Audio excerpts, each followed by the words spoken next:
Hi, this is Brian David Marshall coming to you from the Tournament Center at Pro Tour Austin. I'm here with Martin Juza, one of the most exciting new players on the Pro Tour over the last couple years. Don't blush, it's true. Yeah, okay. And we're going to do a draft tack, talking about the new Zendikar draft format. You 3-0'd yesterday's draft. Yes, I got past a lot of good cards. Your draft deck, we'll look at your draft deck from yesterday at the end of this. Okay. But I want to talk to you, so you sit down today for draft 2. You've got Brian Kibler feeding you. You're feeding Hall of Famer Rafael Levy. You've got Pro Player of the Year front runner Yuya Watanabe at the table. PV, It's a pretty tough table. Yeah. So what are your thoughts coming into the draft? What are you thinking? Like, how do you position yourself for that? I woke up at 3 and stayed up till 5, so I didn't have anything to do. So I checked the coverage, and I saw the draft from yesterday where Kibler went red-black. And when I knew that he was feeding me, I thought there was a possibility he might want to go black again. So I had that in mind, and I ended up in different colors, which I think was a good idea. And now you were red-black yesterday also, so you like that color combination. I do as like well. red-black, yes, yeah. So. But it's hard to draft if the person in front of you is not sending you any black cards. So your opening pack, you had you had 3 good red cards. You had Inferno Trap, Spire Barrage, and Blade Tusk Boar. Yeah. There was like 1.5 white cards in the pack. Yeah. And there were like 2 green cards in the pack. And so what's your thinking on, you debated the 3 red cards. You considered all 3 of them as your first pick. Yeah, pretty much it's just between the Inferno Trap and the 3-2 guy. The 3-2 guy is really hard to block. It's a really good creature because like a free lightning bolt every turn. And this is the Blade Tusk Boar who has Intimidate. So it's very hard to block if you're not red or artifact. Right. And the Inferno Trap is better because all of the red cards, they deal 2 damage. This is like one of the only cards that can actually kill a creature with toughness 3 or more. So I went for the Inferno Trap. Right. You almost never trap that card, right? It's no. It's just like 4, kill your green thing. If you start like taking damage and blocking, you lose. You just have to kill the blocker and swing. Right. That's how it works. So then you second picked a Blade Tusk Boar out of the next pack over the white guy. So there was a Shepherd of Loss in the pack, which is kind of a signal from Kibler, right? It's good. Like, it's good if he goes black, this card would be good for me to just go white. But I just couldn't make myself pick the white card over the good red one. So then you end up with a Geyser Glider with your 3rd pick. Okay.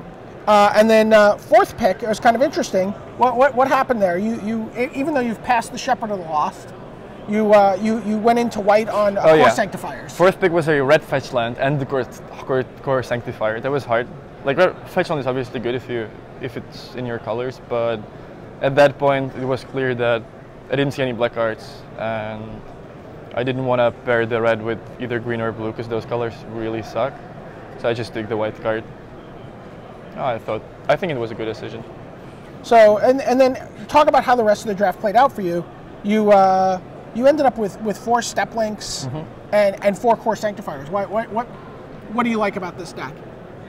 Well, I like that it is aggro. There's like no real reason to have 4 of those except for that it's really good. But 4 of those is good because I really want to go aggro, and those 3 drops are just happen to have 4 of those. Yeah. Now based on the card you passed, you knew you were putting Wrath into white, right? Well, I just passed the 3/3 guy. That was the only white card that I really passed. So there was a good chance he was going to be white, but it wasn't 100%.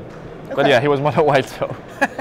and you beat him. You beat him in the first round of play. Yeah. You guys squared off. A pick that you can watch this draft on the Draft Viewer.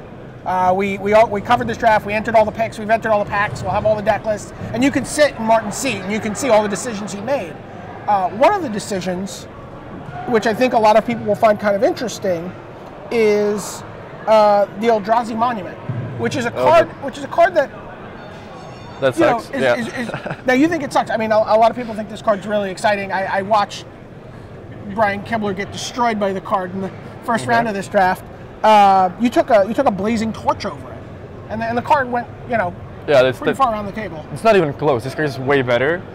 But the thing about Monument is it's good in like slow green decks, but in my deck, no. This is no. So by your analysis of the format, it's a sucky card.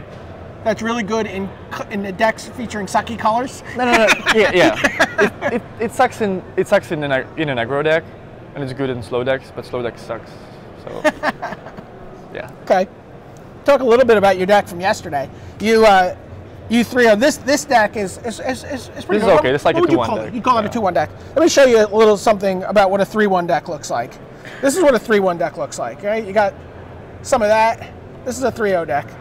You got that. You've got that. Oh, you have these.